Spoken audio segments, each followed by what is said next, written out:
Hello friends, नमस्ते। DV education में आपका स्वागत है।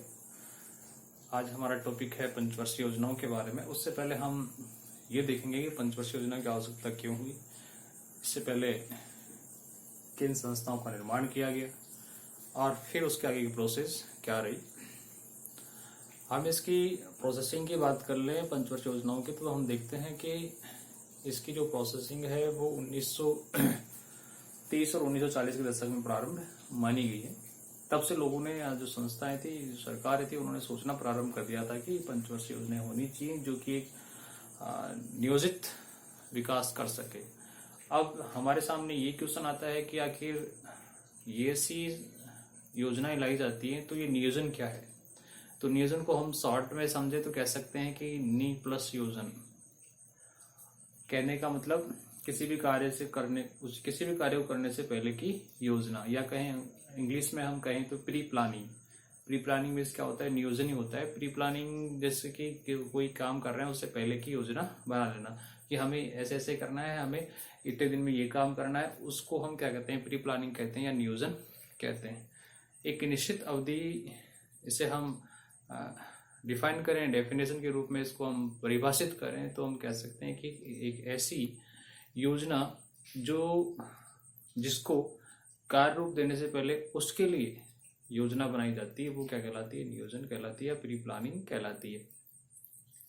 अब प्री प्लानिंग की बात आ गई तो इसके लिए जब हमारा देश आज़ाद हुआ तो फिर इन पंचवर्षीय योजनाओं को कार्य रूप देने के लिए एक संगठन का निर्माण किया गया जिसे हम कहते हैं योजना आयोग, जिसका निर्माण 1950 में किया गया। मार्च 1950 में योजना आयोग का निर्माण किया गया।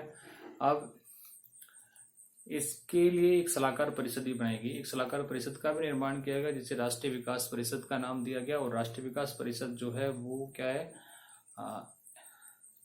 इसके लिए सलाह का काम करती है और इसकी जो स्थापना है वो 1952 में की गई। तो डियर फ्रेंड, ये थी कुछ बेसिक नॉलेज जिनके माध्यम से पंचवर्षीय योजनाओं को कार्य रूप दिया गया। अब दिमाग में ये आता है कि आखिर पंचवर्षीय योजनाएं होती क्या है। तो पंचवर्षीय योजनाओं की हम बात कर लें तो पंचवर्षीय योजनाएं जो होती हैं 5 साल के लिए निर्धारित की जाती है। और 5 साल मीन्स ये होता है कि आपको 5 साल के दौरान कौन कौन सा कार्य करना है, किस रूप में करना है, कितना आय कितना व्यय करना है, किस को ज्यादा महत्व देना है, किसको नहीं देना है। स्पेशली हम बात कर लें, जब हमारा देश आज़ाद हुआ था तो उसके बाद में हमारे सामने सबसे बड़ी जो प्रॉब्लम क्रिएट हो रही थी वो हो रही थी हमारे सामने खाद्यान्न की, आर्थिक स्थिति को मजबूत करने की, औद्योगिक विकास को सुनिश्चित करने की।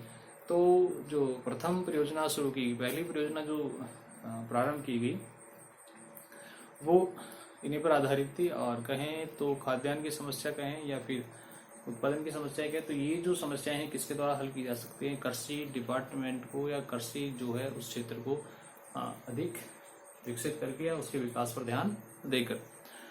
तो इन सबको मद्देनजर रखते हुए पंचवर्षीय योजनाओं का निर्माण किया गया। अब मैं आपके सामने पंचवर्षीय योजनाओं का एक स्ट्रक्चर पेश कर रहा हूँ जो कब कब और कैसे कैसे बनी है। उसमें कुछ योजनाएं ऐसी हैं जिनको बीच में रोका गया या कुछ कारण ऐसे हुए जिसके कारण उन योजनाओं को रोका गया। फिर वार्षिक योजनाएं लाई गई, फिर सरकारें बदल गई, सरकारें बदलने के बाद में फिर से उनको बदलाव किया गया, कोई 1 वर्षीय योजनाएं बनी। इस प्रकार से कुछ योजनाएं कम बीच में खराब भी रही, मतलब मिसमैच भी रही, जो अनवर्थ नहीं चली, कंटिन्यू नहीं बन पाई। तो आइए हम देखते हैं भारत में अब तक कितनी पंचवर्षीय योजनाएं बन चुकी हैं और इन पंचवर्षीय योजनाओं को कब समाप्त किया गया और कब से शुरू हुई और कब तक बनी। तो चलिए देखते हैं कि इंडेक्स बनाई है जो आपको मैं बता देता हूँ किस प्रकार से है। तो चलिए फ्रेंड, हम देखते हैं इंडेक्स की पंचवर्षीय योजनाएं कब से प्रारंभ हुई हैं और कब खत्म हुई हैं। तो हम देखें, सबसे पहले जो प्रथम पंचवर्षीय योजना है, पहली पंचवर्षीय योजना है, वो 1 अप्रैल 1951 से चली और 31 मार्च 1956 तक चली। बिल्कुल सही तरीके से काम किया इसने। इसके बाद में जो प्रथम पंचवर्षीय योजना है उसमें सबसे ज़्यादा ध्यान जो दिया गया था कृषि डिपार्टमेंट पर, एग्रीकल्चर पर ध्यान दिया गया है। उसके बाद दूसरी पंचवर्षीय योजनाओं की बात कर लें तो ये 1 अप्रैल 1956 से लेके 31 मार्च 1961 तक चली, मतलब 5 साल के लिए बनेगी। दूसरी जो पंचवर्षीय योजना है उस पर जो ध्यान दिया गया वो ध्यान दिया गया था औद्योगिकरण पर, मतलब हम कृषि के साथ साथ क्या करें, उद्योगों का विकास भी करें। तीसरी पंचवर्षीय योजना जो हमारे सामने आई वो 1961 से लेके 1966 तक रही। इस तीसरी पंचवर्षीय योजना में दोनों पंचवर्षीय योजनाओं की जो योजनाएं थी उन्हें शामिल किया गया। अब हमारे सामने ये आता है कि 1966 को जब तीसरी पंचवर्षीय योजना समाप्त हुई तो उसके बाद में चौथी पंचवर्षीय योजना जो है वो कब शुरू होनी चाहिए, 1966 में शुरू होनी चाहिए, लेकिन शुरू नहीं हो पाई। तो इसकी चौथी पंचवर्षीय योजना है जो कब शुरू हुई, 1 अप्रैल 1969 से लेकर 31 मार्च 1974 तक चली। इस तीसरी जो पंचवर्षीय योजना है उसको 1966 तक समाप्त हुई, तो इसके लिए फिर से एक एक वर्षीय योजनाएं प्रारंभ की गई, मैं आपको वो बता दूंगा। फिर पांचवी पंचवर्षीय योजना 1974 से लेकर 1969 तक चली, 79 तक चली, 1974 से लेकर 31 मार्च 1979 तक चली, लेकिन इस पंचवर्षीय योजना को बीच में रोका गया, 1978 में इसे समाप्त कर दिया गया। फिर छठी पंचवर्षीय योजना जो चली 78 में रोका गया, फिर से जो 2 साल का 1 साल का समय बचा उसके लिए फिर से 1 वर्षीय योजना शुरू की गई। फिर छठी पंचवर्षीय योजना जो चली अप्रैल 1980 लेके 31 मार्च 1985 तक इसका निर्धारित किया गया जनता सरकार के कांग्रेस के द्वारा 1 अप्रैल 1980 से लेकर 31 मार्च 1985 तक। सातवीं पंचवर्षीय योजना 85 से लेकर 1990 तक चली, फिर 2 साल का अंतराल रह गया बीच में। फिर आठवीं पंचवर्षीय योजना 92 से लेके 1997 तक चली। फिर नवीं पंचवर्षीय योजना जो है वो 1997 से लेके 2002 तक चली। फिर 10वीं पंचवर्षीय योजना है वो 2002 से लेके 2007 तक, और 11वीं पंचवर्षीय योजना वो 2007 से लेके 2012 तक चली। और 12वीं पंचवर्षीय योजना जो 1 अप्रैल 2012 से लेकर 31 मार्च 2017 तक चलनी थी, इसको 2015 में क्या कर दिया गया, समाप्त कर दिया गया। और जो योजना आयोग इनको जो कार्य रूप देता था उसकी जगह एक नए आयोग का निर्माण कर दिया गया और उसका नाम रखा गया नीति आयोग। चलिए हम आगे देखते हैं कि ये योजनाएं जो बीच में छूटी हैं वो कौन सी क्या हैं और कब कब छूटी हैं। हेलो, तो फ्रेंड्स हम कर रहे थे बाद 1966 से लेकर 1979 की बात करें तो हमने इसमें देखा कि एक योजना हमारे सामने आई। वो योजना थी चौथी पंचवर्षीय योजना प्रारंभ होनी थी लेकिन वो नहीं हो पाई और इसको अवकाश का नाम दिया गया। 1966 से लेकर 1969 तक 3 वार्षिक योजनाएं बनाई गई। 3 साल के लिए अलग अलग वार्षिक योजनाएं बनाएंगी और इस जो ये 3 साल का समय बीता उसको एक पंचवर्षीय योजनाओं के लिए क्या कहा गया, अवकाश कहा गया, योजना अवकाश नाम दिया गया। क्योंकि इन 3 साल के दौरान 1-1 वर्ष के लिए योजनाएं बनी, 5 वर्ष के लिए कोई योजना नहीं बनी। कहने का मतलब ये कह सकते हैं कि 5 साल की योजनाएं क्या चली गई, अवकाश के दौरान बाहर निकल गई। इसके बाद में 5वीं जो पंचवर्षीय योजना सामने आती है वो जनता सरकार के द्वारा 1978 में ही क्या कर दी जाए, समाप्त कर दी जाती है। जबकि 5वीं जो पंचवर्षीय योजना है उसका जो निश्चित कार्यकाल था, वास्तविक कार्यकाल क्या था, वो 1 अप्रैल 1974 से लेकर 31 मार्च 1979 तक था। 1 अप्रैल 1974 से लेकर 31 मार्च 1979 तक था। कौन सी पंचवर्षीय योजना का, 5वीं पंचवर्षीय योजना का। अब 5वीं पंचवर्षीय योजना है उसका कार्यकाल इतना था, लेकिन जैसे ही सरकार बदली, सत्ता बदली, लोग बदले, तो 1978 में इसको क्या कर दिया गया, समाप्त कर दिया गया। और इस सरकार को बदलते ही सरकार ने अपने हिसाब से 1978 से लेकर 1983 तक 1978 से लेकर 1983 तक एक अनवर्त योजना प्रस्तुत की। मतलब वही 5 साल की योजना बनाना प्रारंभ कर दिया। लेकिन दुर्भाग्य से होता क्या है, इनकी जो सरकार है वो ज्यादा समय तक नहीं चल पाई और 1980 में कांग्रेस सरकार फिर वापस सत्ता में आ गई। 1980 में कांग्रेस सरकार फिर सत्ता में आई और उन्होंने इस अनवर्त योजना को क्या कर दिया, समाप्त कर दिया। 1983 को समाप्त कर दिया। 1980 में जैसे ही कांग्रेस सरकार आई उसने 1 अप्रैल 1980 से